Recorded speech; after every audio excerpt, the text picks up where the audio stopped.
வணக்கம். ஒரு gap, Friday Saturday 2 நாள் மார்க்கெட் இல்லை, சண்டே இன்னைக்கு 3 நாள் ஆல்மோஸ்ட் மார்க்கெட் இல்லை, மண்டே இன்னைக்கு மறுபடி மார்க்கெட் உண்டு, but Tuesday again leave. So market Thursday இன்னைக்கு எப்படி க்ளோஸ் ஆச்சுன்றது பார்க்கலாம். 176 பாயிண்ட்ஸ் ப்ளஸ்.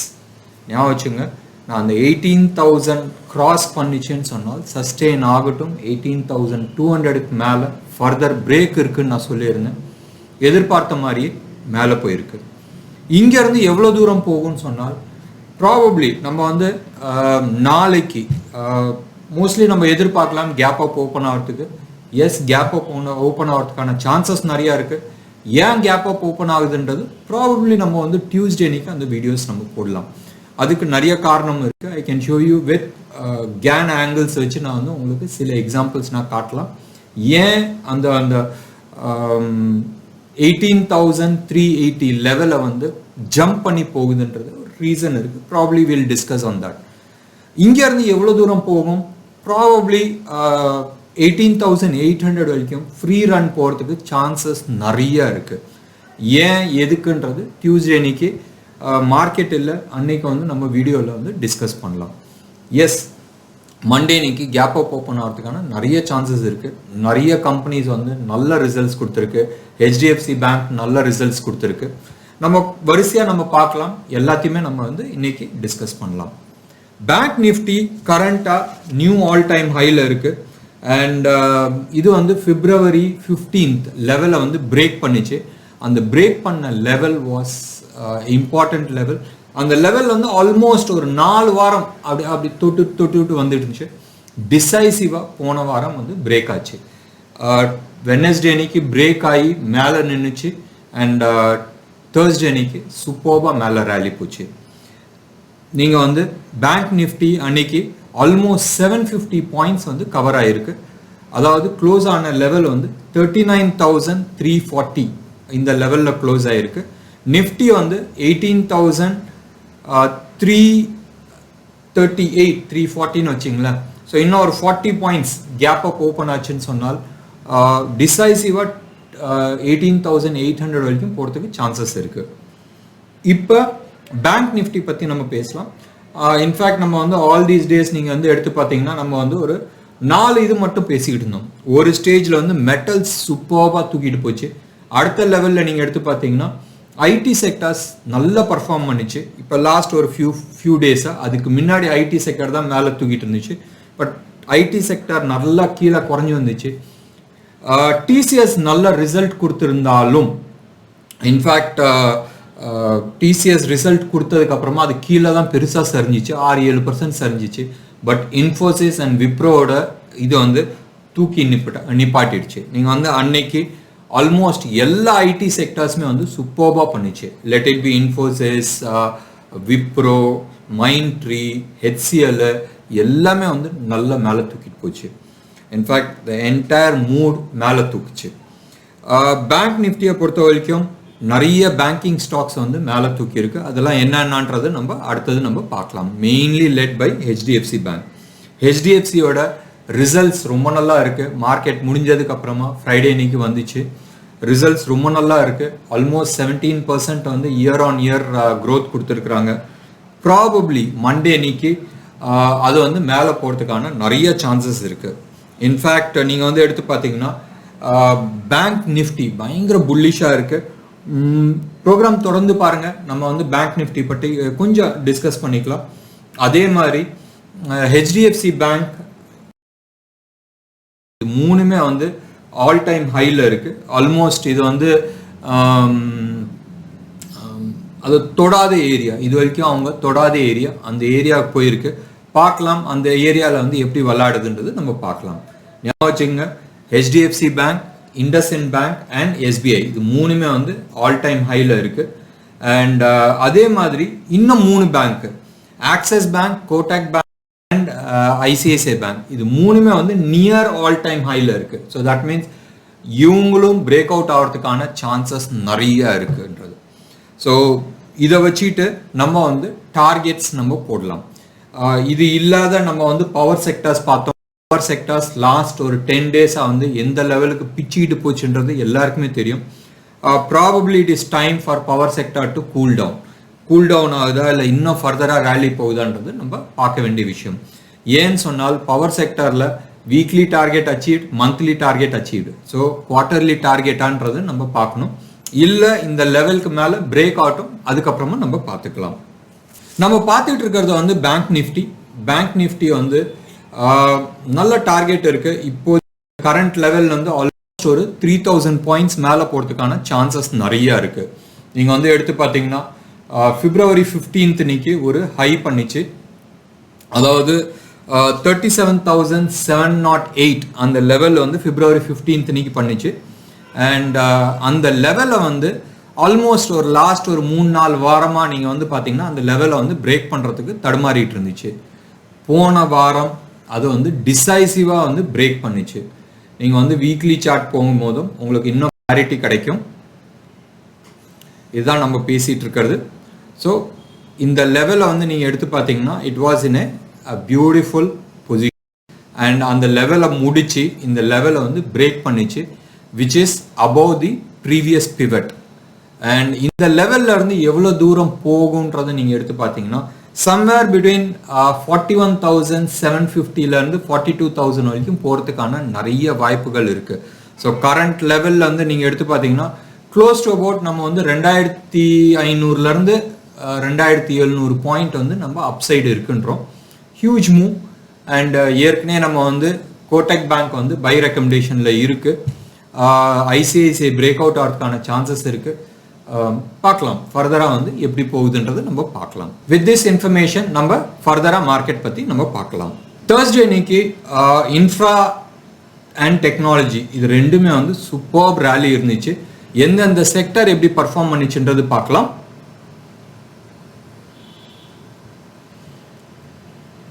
எந்தெந்த செக்டர்ல எந்தெந்த ஸ்டாக் எப்படி பர்ஃபார்ம் பண்ணிச்சுன்றது நம்ம பார்க்கலாம்.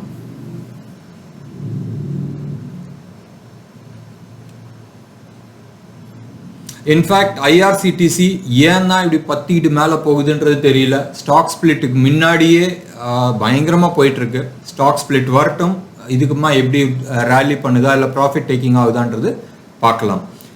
IRCTC close to about 10%, 11% up ஆச்சு. India cement beautiful rally. Almost சிமெண்ட்டை வந்து சிமெண்ட் செக்டரை வந்து Grasim, India cements and JK cements இது மூணுமே வந்து சூப்பர்ப் ரேலி கொடுத்துச்சு. இந்தியா சிமெண்ட்ஸ் 7.8% அப்பாச்சு. கெனரா பேங்க்கும் அதே மாதிரி அப்பாச்சு. டாடா மோட்டார்ஸ் கொஞ்சம் அந்த அந்த அது ஏற்கனவே ரன் ஆயிடுச்சு, ஏன்னு தெரியல அப்படி மேலே போய் மேலே இருந்து கீழே அடிச்சிருக்கு. ப்ராஃபிட் டேக்கிங் இருக்கிறதுக்கான சான்சஸ் நிறைய இருக்கு அண்ட் இருக்கும். ஏன் இருக்காது? ஆல்மோஸ்ட் 285 இருந்து ஆல்மோஸ்ட் 530 வரைக்கும் கண்டினியூஸ் ரேலி ஜம்ப் ஆகி போச்சு. ஒரு ஸ்டேஜுக்கு மேலே டாடா மோட்டார்ஸ் வந்து ட்ராக் பண்ணுறத வந்து அர்த்தம் கிடையாதுன்னு சொல்லிட்டு நவுந்து வந்தாச்சு. அது இன்வெஸ்ட்மெண்ட் மோடில் போயாச்சு. அதே மாதிரி அதானி போர்ட் ஆகட்டும், அதானி என்டர்பிரைஸ் ஆகட்டும், இது எல்லாமே வந்து சூப்பர் ப்ரெசன்டேஷன்ஸ் வந்துருக்கு. டியூஸ்டே அன்னைக்கு பண்ணுறதுல வந்து டீட்டெயில்டாக நம்ம வந்து ஓரளவுக்கு அனலைஸ் பண்ணலாம். அது வரைக்கும் காத்திருங்கள், கண்டினியூஸாக நம்ம வீடியோஸ் பாருங்கள். தேர்ஸ்டே அன்னைக்கு கோல்டு சூப்பர் ரேலி ஆச்சு இன்டர்நேஷ்னல் மார்க்கெட்டில் அண்ட் இந்தியன் மார்க்கெட்டில் ஆல்மோஸ்ட் 4,975. நான் நினச்ச மறுபடியும் மீண்டும் 5,000 டச் ஆகிடுமான்றது தெரியல. $30 வந்து இன்க்ரீஸ் ஆகிருந்துச்சு டாலர் டேர்ம்ஸில்.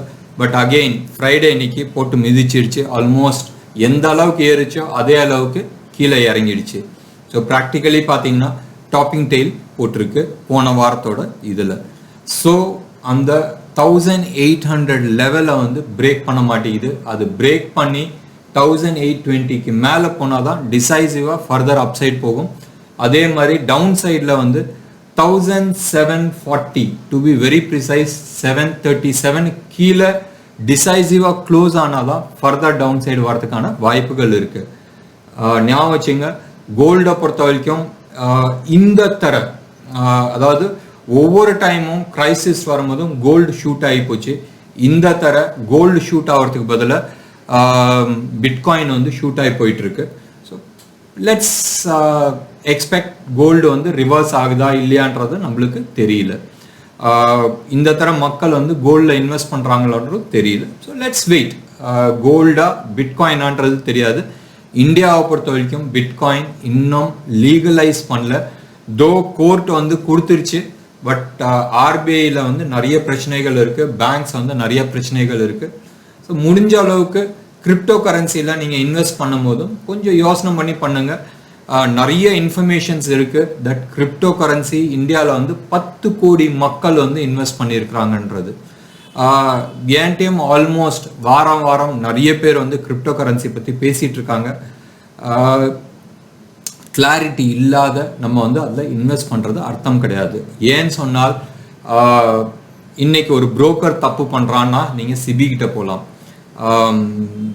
புரோக்கர்கிட்ட ஏதாச்சும் ப்ராப்ளம் இருக்குன்னா நீங்கள் புரோக்கருக்கு ஃபோன் பண்ணி நீங்கள் கேட்கலாம். கிரிப்டோ கரன்சியில் யார்கிட்ட நீங்கள் வந்து ஃபோன் பண்ணி கேட்பீங்க? நம்பிக்கையான ஆள் நடுப்புற இருப்பாங்க, எல்லாம் பேசுவாங்க.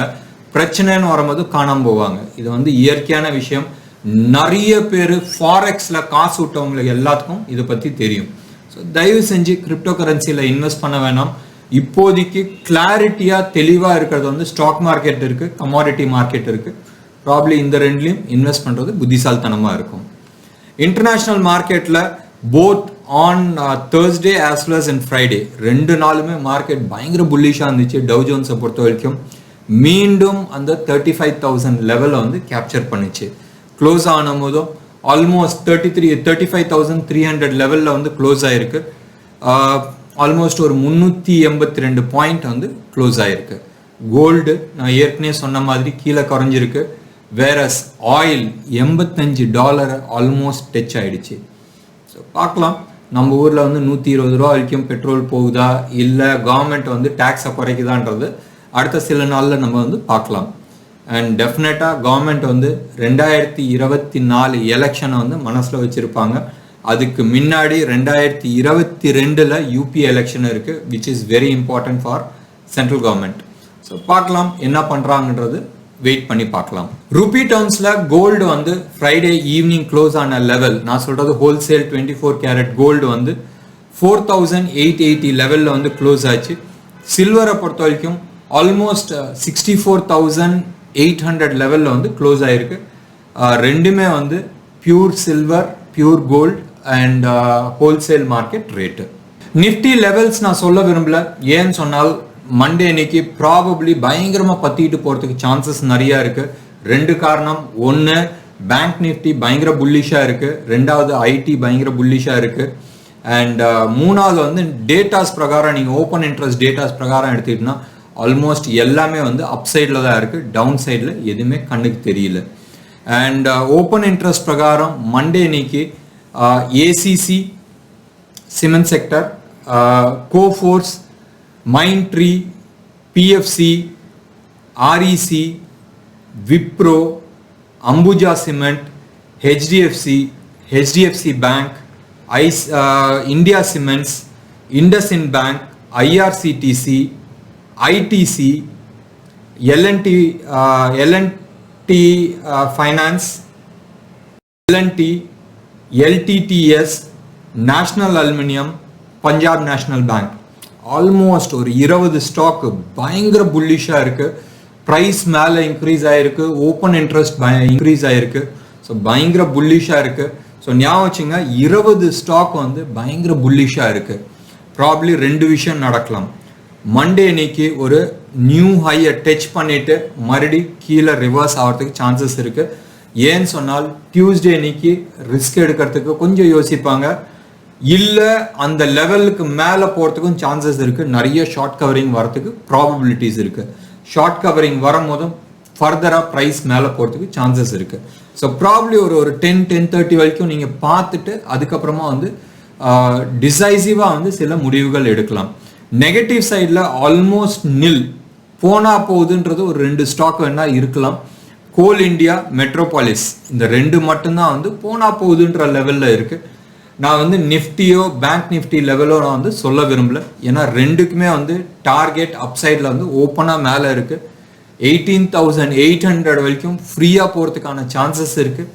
பேங்க் நிஃப்டியை பொறுத்த வரைக்கும் ஆல்மோஸ்ட் 42,000 வரைக்கும் போகிறதுக்கான வாய்ப்புகள் இருக்குது. ஸோ ட்ரேட் பண்ணும் போதும் அப் சைடை பார்த்துட்டு பண்ணுங்க.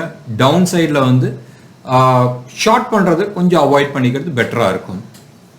நன்றி, வணக்கம்.